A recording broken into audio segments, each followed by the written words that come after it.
All right, well, for those of you that want to update on the car, not a whole bunch has happened. I'm still trying to figure some shit out. But one thing I do know that no matter what I do with this car, whether I can swing going back to MPK or whether I can't, it's got to be fixed. So, for those of you who don't know, let's see if I can get this in there. I think right here, as you can see, it literally ripped the bolt through the doubler.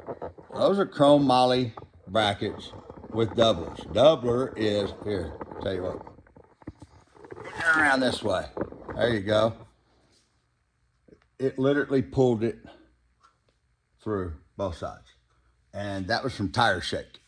So those of you that don't understand what a doubler is, you have a bracket here, which is 1/4 inch thick, and then you put another 1/4 inch, and this is chrome moly, steel, and you double up the width of it to make it stronger. Was the bracket bad? Absolutely fucking not. This is tire shake that does this shit. So you guys understand how violent this fucking tire shake shit is. Another thing it did was, you see it when the rear end came back, it snapped the hind end off. So anti-roll bar is okay, but this is a major deal. This, if you look, you have all these, this bar goes through the middle of that, and this thing attaches to all the bars. So cutting all this shit out is a major deal. Clayton Murphy at Chassis Engineering, I was gonna send the car back up there, which that reminds me, I gotta call him today, and he was gonna put it back on the frame table and do this, but one, he don't have a whole bunch of time. I'm gonna have to figure out how to get the time to do this shit myself. But thanks to Marty Merillat, I hope I'm saying his name right. I don't know if it's Merillat or Merillat, but he came out with something really fucking cool. So that is a billet steel 4-link bracket.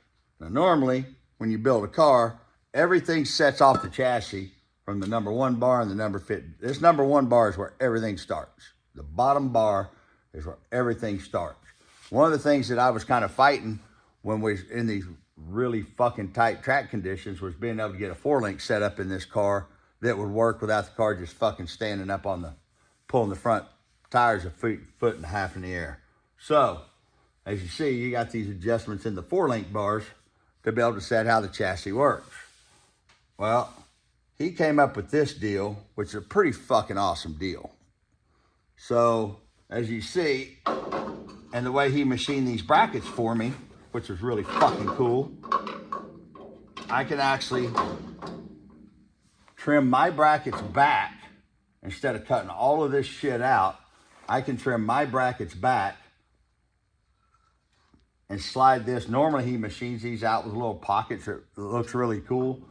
But, and I want to thank Marty, because not only did he jump on doing these brackets, I mean, like, he stayed late and built me these brackets and got them to me on Monday.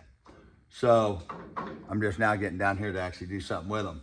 But the way he's done this, it's gonna make it way easier than cutting all of this shit out and starting over with putting all the bars and stuff back in. Because just like right here, this bar, the number 1 bar, goes all the way through the 4-link bracket.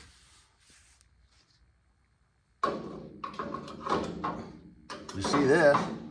Once I trim all these out, cut this loose, roll it back here, I can roll this bar up, I can roll that up in there, roll this down into it, and weld it out. And then run the other bar back through it and put the tie-in bars. I want to thank Marty, because that right there is going to save me probably 30 hours worth of work that I don't have the time to do. And if it pulls through them, billet steel, I got to fucking quit. I got to find something else to do. But that was the problem with the car. We've been finding weak links and fixing them one at a time. And after Clayton did the rear end, I'll show you guys this thing.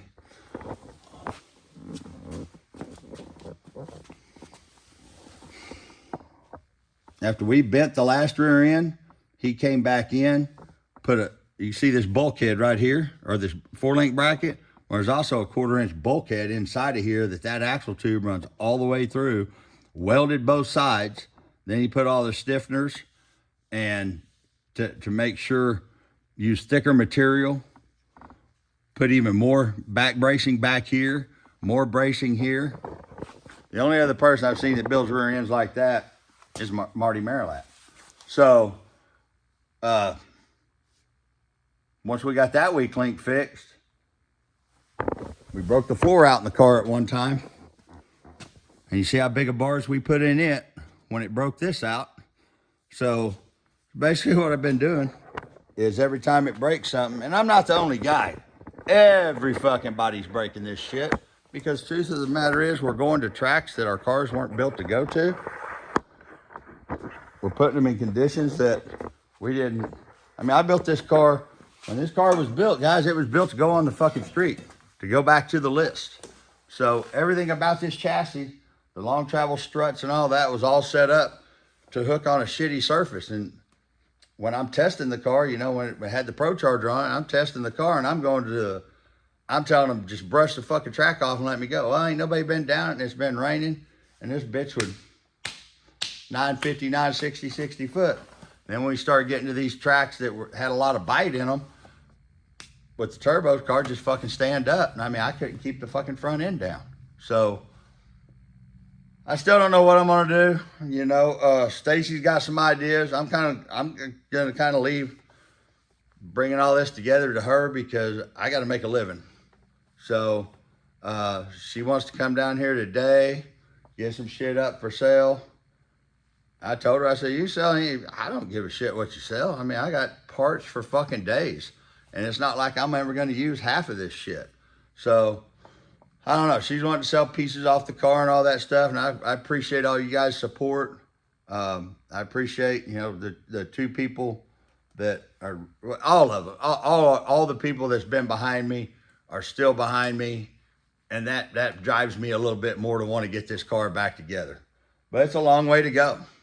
It's a long way to go, and it's a lot of work. And with my little brother not being able to physically do it, it makes it really fucking rough. So we'll see what happens. We'll see how this shit all pans out. Once again, I want to thank Marty for knocking those brackets out for me. And that right there is going to save me a shit ton of work, a lot of work. So Marty, thank you. Thank you for building those brackets for me and getting them out so fast. And I'll keep you guys in the loop. We'll see what happens. I'm going to get the frame all cleaned up, and we're going to get it on the frame table today. And I got some decisions to make, and I'll start making decisions.